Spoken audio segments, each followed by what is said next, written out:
ஆவணி மாத அமாவாசையை முன்னிட்டு கொள்ளிடம் பிரத்யங்கிரா தேவி ஆலயத்தில் 100 கிலோ மிளகாயை கொண்டு நடத்தப்பட்ட நெகும்பலா யாகம்.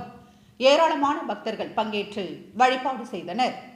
மயிலாடுதுறை மாவட்டம் கொள்ளிடம் அருகே கோபாலசமுத்திரம் ஊராட்சிக்குட்பட்ட மேலவல்லம் கிராமத்தில் பழமை வாய்ந்த பிரத்யங்கிரா தேவி ஆலயம் அமைந்துள்ளது. ஆலயத்தில் ஆவணி மாத அமாவாசையை முன்னிட்டு சிறப்பு நெகும்பலா யாகம் நடைபெற்றது. நவகிரக ஹோமம், கணபதி ஹோமம், சுதர்சன ஹோமம் உள்ளிட்டவை நடைபெற்றது.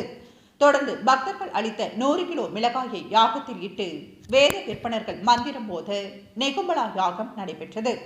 இதனையடுத்து மகா பூர்ணாகுதி செய்யப்பட்டு பின்னர் மங்கள வாத்தியங்கள் முழங்க கடம் புறப்பாடு செய்யப்பட்டு ஆலயத்தை சுற்றி வலம் வந்து அம்பாளுக்கு சிறப்பு அபிஷேகம் நடைபெற்று மகா தீபாராதனை காண்பிக்கப்பட்டது.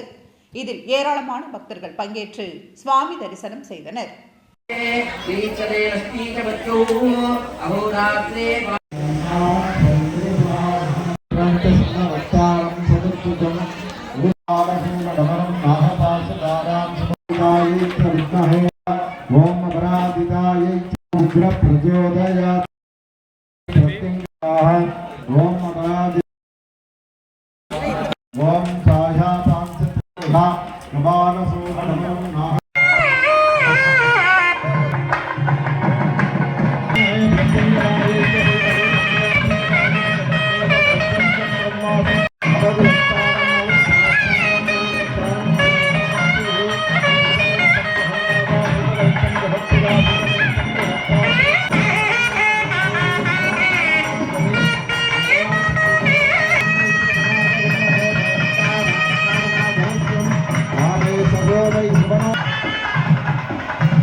உடனுக்குடன் தெரிந்து கொள்ள Action 4 நியூஸ் சேனலை லைக் பண்ணுங்க, ஷேர் பண்ணுங்க, கமெண்ட் பண்ணுங்க.